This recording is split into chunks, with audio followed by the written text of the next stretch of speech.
آپ کا منسٹر عوام کا سامنا کرنے کی پوزیشن میں نہیں ہے، کیونکہ عوام اس کو اپنا نمائندہ نہیں سمجھ رہا۔ یہاں پر 26ویں ترمیم پاس کی، کس نے اس کے اوپر پانی پھیر دیا؟ میں تو اکیلا آدمی تھا۔ دفاعی معاملات میں جائیں، حضرت ایٹم بم میرا ہے، میزائل میرا ہے، کہ ایٹم بم میرا ہوگا، میزائل میرا ہوگا، طیارہ میرا ہوگا، لڑاکا سامان میرا ہوگا، لیکن اس کو استعمال کرنے کا اختیار بین الاقوامی معاہدات کے تحت ان اداروں کو ہوگا۔ میرے ملک کا اختیار ختم ہو جائے گا۔ تو کیا کریں؟ ہر بات کے لیے سڑکوں پہ آئیں، ہر بات کے لیے گھیراؤ جلاؤ کی سیاست کریں، ہر بات کے لیے ہم وزیر اعلیٰ ہاؤس کا گھیراؤ کریں، پارلیمنٹ کا گھیراؤ کریں، اسمبلیوں کا گھیراؤ کریں۔ اسی لیے آپ نے قوم کو چھوڑ دیا اور اپنے ملک کو چھوڑ دیا ہے۔ اداروں نے معاملات کو آگے چلانا تھا۔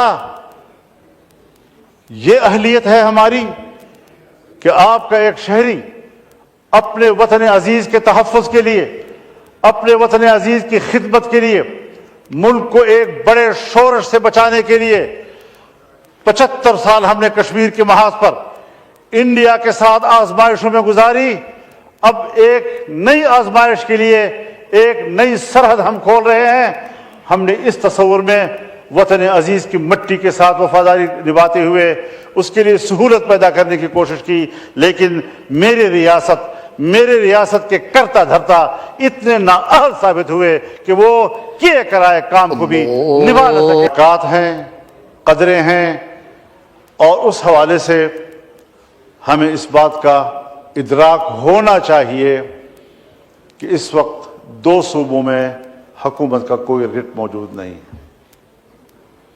اور اگر میں آج وزیر اعظم سے یہاں ہوتے اور ان کے خدمت پہ بصد احترام یہ عرض کرتا کہ قبائلی علاقوں میں کیا ہو رہا ہے، اس کے ساتھ متصل اضلاع میں کیا ہو رہا ہے، بلوچستان میں کیا ہو رہا ہے، تو شاید وہ یہی کہتے کہ مجھے اس کا کوئی علم نہیں ہے۔ اگر میرا حکمران جس حیثیت میں بھی ہے ملکی معاملات کے بارے میں اتنا بے خبر ہے، اور مجھے یاد ہے ایک زمانے میں ہم نے مل کر کام کیا ہے، افغانستان ہمارے جرگے جاتے تھے، اور میں نے جب ان سے پوچھا تو ان کو کوئی علم نہیں تھا۔ کون فیصلے کرتا ہے؟ کہاں فیصلے کیے جاتے ہیں؟ ذمہ دار تو کل پاکستان ہوگا، ذمہ دار تو حکومت بھی ہوگی اور اپوزیشن بھی ہوگی، ذمہ دار تو پارلیمان ہوگا۔ عوام کی نظر میں تو ہم ذمہ دار ہیں، اور حقیقت یہ ہے کہ اس ملک میں کوئی سویلین اتھارٹی اس وقت موجود نہیں ہے، کوئی نظریاتی سیاست موجود نہیں ہے۔ مکمل طور پر پاکستان میں خاص اسٹیبلشمنٹ وہ بند کمروں میں اور اپنے محلات میں جو چاہے فیصلہ کرتے ہیں، اور حکومت کو ان کے فیصلوں پر انگوٹھا لگانا پڑتا ہے۔ ہمیں کچھ یہاں سے نکلنا ہوگا یا نہیں نکلنا ہوگا؟ انہی دبیز پردوں کے پیچھے ہم نے سیاست کرنی ہوگی، ہم نے ملک کو چلانا ہوگا۔ جناب اسپیکر، میرے علاقے میں ایسے ایریاز ہیں جس کو فوج نے بھی خالی کر دیا ہے، پولیس تو خالی کر چکی تھی۔ بتا دوں آپ کو، ایوان کو بتانا چاہتا ہوں، وہ علاقے کہ جو پولیس تو خالی کر چکی تھی لیکن فوج بھی خالی کر چکی ہے، اور جہاں پر جنگ ہو اور پولیس بھی نہ ہو اور فوج بھی نہ ہو تو وہ ایریا کس کے قبضے میں ہوگا اور وہاں کس کا ریٹ ہوگا؟ اور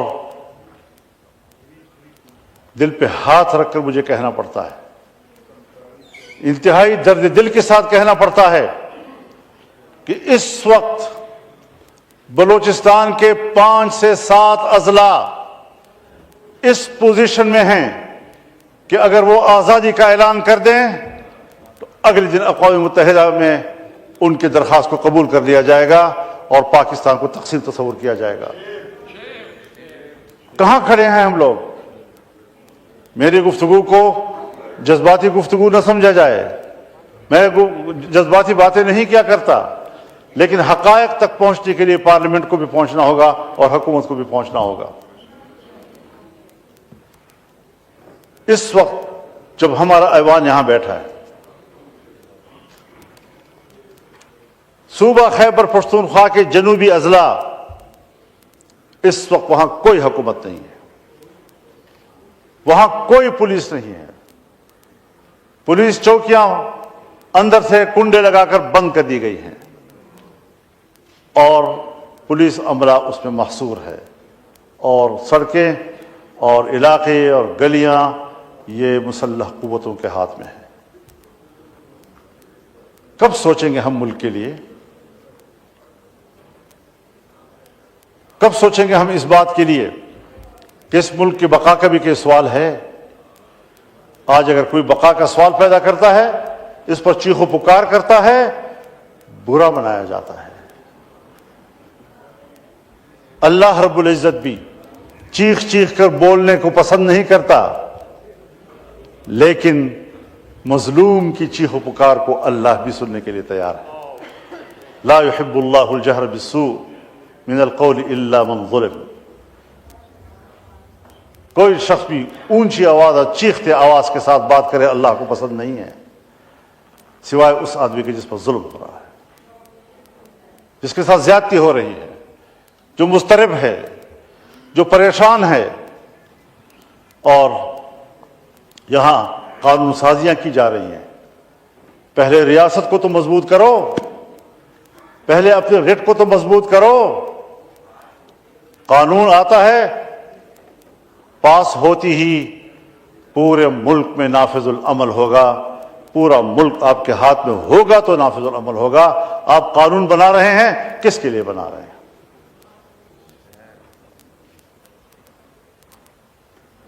صوبوں میں اسمبلیاں ہیں، لیکن صوبوں کی اسمبلیاں بھی عوام کی نمائندہ نہیں ہیں، اور جب بغاوتیں پیدا ہوتی ہیں، جب عوام باہر نکلتے ہیں، تو کوئی منتخب نمائندہ جو آج منتخب کہلاتا ہے وہ پبلک کا سامنا کرنے کی پوزیشن میں نہیں ہے، خواہ چیف پوزیشن کیوں نہ ہو، وہ عوام کا سامنا کرنے کی پوزیشن میں نہیں ہے۔ آپ کا ممبر پارلیمنٹ عوام کا سامنا کرنے کی پوزیشن میں نہیں ہے، آپ کا منسٹر عوام کا سامنا کرنے کی پوزیشن میں نہیں ہے، کیونکہ عوام اس کو اپنا نمائندہ نہیں سمجھ رہا۔ جنگ ہے نظریات کی اور اتھارٹی کی۔ سیاست میں جنگ نظریات کی نظریات کے ساتھ ہوتی ہے، تھیوریز کی تھیوریز کے ساتھ ہوتی ہے۔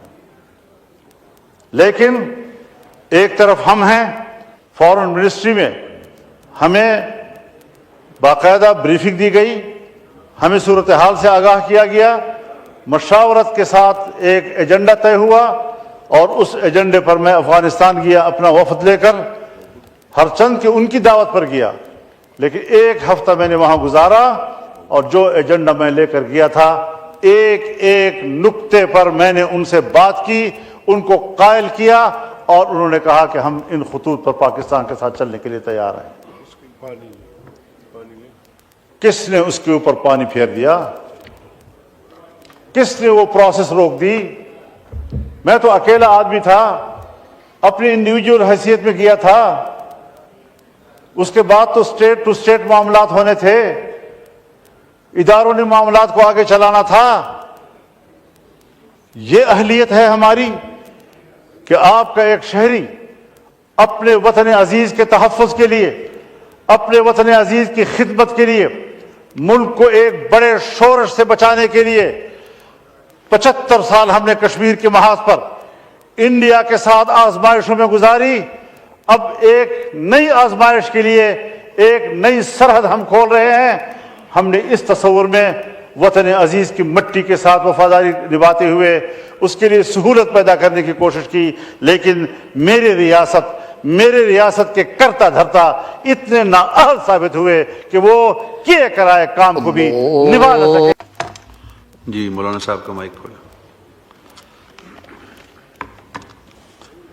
جناب اسپیکر، میں آپ کی وساطت سے ایوان کی توجہ اس جانب مبذول کرانا چاہتا ہوں کہ ملک کو مزید آزمائشوں کی طرف نہ دھکیلا جائے۔ یہ ملک نئی آزمائشوں کا متحمل نہیں ہے۔ پالیسیاں سیاستدانوں کے حوالے کی جائیں، مذاکرات کا راستہ اختیار کیا جائے، غلط فہمیاں دور کی جائیں، ہر قدم جنگ کی طرف بڑھانے کی بجائے ہماری شناخت یہ ہونی چاہیے کہ ہمارا ہر قدم امن کی طرف بڑھ رہا ہے۔ دوسرے کو مورد الزام ٹھہرانا بہت آسان ہے، لیکن اپنی ذمہ داریاں نبھانا وہ کوئی آسان کام نہیں ہے، اس کی طرف ہمیں متوجہ ہونا ہوگا۔ آج ایک نوآبادیاتی نظام سے تو ہم نکلے، جنگ عظیم اول، جنگ عظیم دوم، اور جنگ عظیم دوم کے بعد باقاعدہ نوآبادیات کا رواج تو ختم ہوا،